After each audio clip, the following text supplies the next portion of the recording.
everybody, I'm the Certified History Nerd, and today I will be going over why I hate, yet oh so love, the M1 helmet.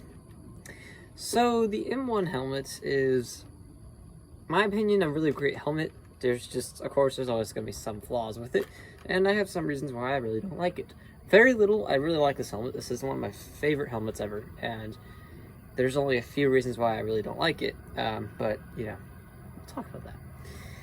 So the M1 helmet, for history about it, it was, I believe, if I remember correctly, first designed in 1941. We first used it in World War II, used it in Korea and Vietnam, and then all the way up to the 80s, and everyone used it from the Army to the Marine Corps. The Navy even used it, and I don't believe the Air Force did, but yeah.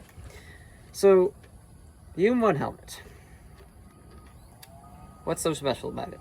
Well, this is probably, in my opinion, a really interesting design compared to others, and it was probably, in my opinion, the most modern helmet of World War II, just because of its design with the two-piece system. So you have a liner right here with all of the adjustable stuff, and then you have the pot, or the steel pot, which carries, or not which carries, which is the main protecting force. Why do I think this is modern? Well, obviously it's modern. I mean, you look at other helmets of World War II, they're all one-piece helmets with the liner inside the pots. Or not pots, but, you know, the steel parts of it. And why this is modern, though, is because if anything in the liner breaks, just pull out the liner and you get a new steel pot. Anything on the pot breaks, pull out the liner, you get a new pot, you put the liner back in. So it's cheap. It would be cheaper to maintain, and it's really just a really good helmet design in that sense. One other thing I like about the fact that it's a two-piece is if you take the liner out, you can use your pot for many things. So, of course, with the cover, you're going to have to flip the cover straps, or not cover straps, cover flaps up, but you can use this as a bowl for food. You could use it to shave in, you could use it to take a shit in, you can use it basically for whatever you need a circular thing. Basically, if you ever need a bowl for anything, you can use your shell. There's so much you can do with the shell. It's just, I like that. It's very nice, and it's just a really good design in my opinion. Now, the actual design and shape of the helmet. So, if I put it on me, you'll see that from the top, it has, well, the design's pretty basic. It has a rounded dome with a frill in the front. It then curves down, and then a little frill in the back. So when you put it on your head, from the side point of view, it does really good at protecting the side of your head. And the back, that's debatable. The World War II liners, and the World War II, I should have got my World War II helmet, but that one typically covers the back of your head a bit better just because of the shape of the helmet. Now, granted, that is the thing with the World War II pot that I have, the original one. This is actually bent further down, so that's due to the liner. And I don't know, this is a replica shell, so I don't know if it's just because it's a replica, that's why it's shaped like that. But yeah, for the back protection, it's not the greatest at protecting like your neck. However, if you lean back, then your neck's pretty protected. So lying down, you're good. If anything is coming like right here, you're fine, but it really is not the best at protecting your neck. However, it does mean that you can actually look up. Unlike with the Stahlhelm, one thing with the Stahlhelm due to this frill being so far down and out in the back is looking up's a bit of a pain. Same with the Adrian helmet and a lot of World War I designs typically.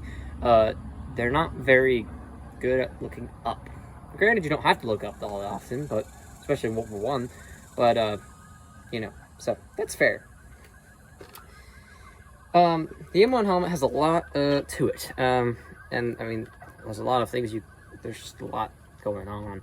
Because for your World War II ones, you have just the standard chin strap plus the liner. And this thing comes with 2 chin straps. Like, who doesn't want 2 chin straps? That were never used. Well, actually, this one would be used sometimes, just not very much. In Vietnam. Really never. I mean, what's funny is they gave us chin straps and we never used them. I don't know why. But, well, I know the reason for the back one because of the myth that it would take off your head. I guess it was the same with the leather chin strap. In Vietnam, though, Airborne had their own little chin strap that would wrap up. Or not wrap up, but it would go on the sides. Not just Airborne, really. First Cavalry would also have it because Airborne wasn't in Vietnam. First Cav will have it in your, your groups like that. Air Cav units. And then this one actually has, the Vietnam ones have a little like back rest thing that you can get. That wasn't used. Many things were not used on this helmet, like any chin strap or neck rest, because I don't know, I guess our soldiers are just like, screw comfort. So the one thing about, wearing it like a soldier would, it moves a lot, like a lot, as you can see. And if you get smacked, that helmet's flying straight off, and the stupid thing about this is, if that flies off, your liner's most likely coming out too.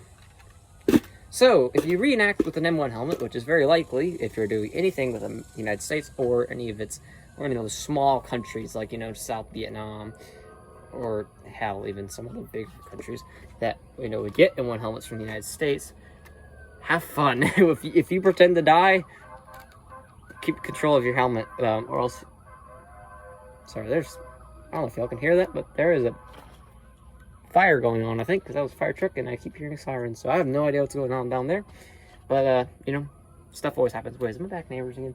See, bit off topic, but 2 times my back neighbors they set their little dumpster fire, and one time it spread into my yard. My dad had to go out with a hose all the way to the back and spray it to make sure that it didn't burn our yard even more. Good old times living out in the countryside.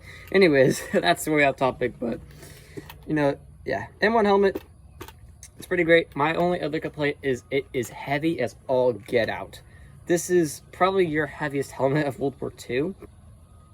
I can't say that for sure, because I don't have every World War II helmet. However, my Stahlhelms are typically about 2.5 pounds-ish. Maybe 2.8. This is like 3.5, 3.8. This is almost 4 pounds. And it's not like that does much protection-wise. It's still a steel helmet. The heft is kind of annoying. But, yeah. It's also, like I said, it's not the best at protecting your neck or really your front. It's really good on the sides, but that's about it. And the heft just kind of gets annoying. If you wear an M1 helmet, your neck's hurting at the end of the day, no matter what. I mean, really with every helmet, but this will make your neck hurt faster. Although I can't deny the M1 helmet is one of my favorite helmets. It's just, it looks good. Like, I mean, just look at this sexy thing. It's a modern helmet. I like the compatibility you can do with, like, all the things you can do with the shell. Being able to remove that liner is so great. And it's also great as a reenactor, even, because if something does break in your liner, and, like, if your liner breaks and you need to get a new liner, you just get a new liner. And they're not too terribly expensive, just depends where you're buying it from. Vietnam ones tend to be quite pricey, but if you can get it like an army surplus store or a swap meet, basically, for cheap.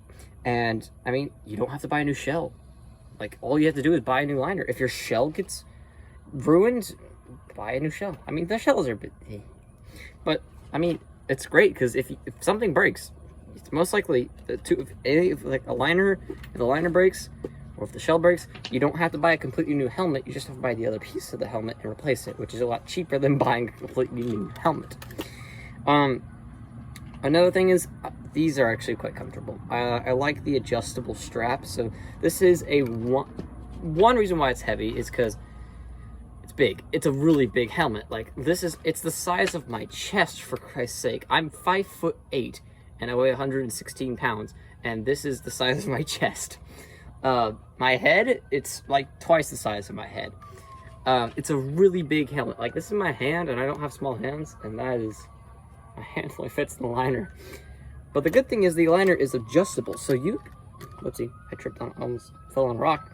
But the liner is adjustable, so you can actually adjust it to any size of your head. So It's cheap, basically, because you only have to produce one helmet, and anyone can use it, because literally, like I said, you don't have to make different sized helmets. You just can adjust it to your head size. So literally, you could, if you need to just pick up a helmet off the side of a battlefield, you can, and you just adjust it. It's perfect. Like it's great. Not only that, the canvas is very comfortable and easily adjustable. The adjustability of this helmet is amazing, and like I said, this is a really modern helmet for World War II, which is great. And I mean, there's like the most modern one probably be the SSH-40. But when I'm gonna get one pretty soon, actually. Well, not pretty soon, but maybe in about a year or so. I'll be able to show you all that. From what I've seen though, it's more modern than like a Stahlhelm, but you know, yeah. But the M1 helmet, I love it. I can't deny that I love it. I have some complaints, but this is overall just an amazing helmet. And the fact that it lasted so long in our military also must say it's a really good helmet. And then they, of course, replaced it with the PSAGT, and I've talked about comparisons about that before. But I have a video on that. So yeah, anyways, that's about it for the M1 helmet, why I love it. It's a great helmet. And anyways, thank you for watching, and I'll see you next time.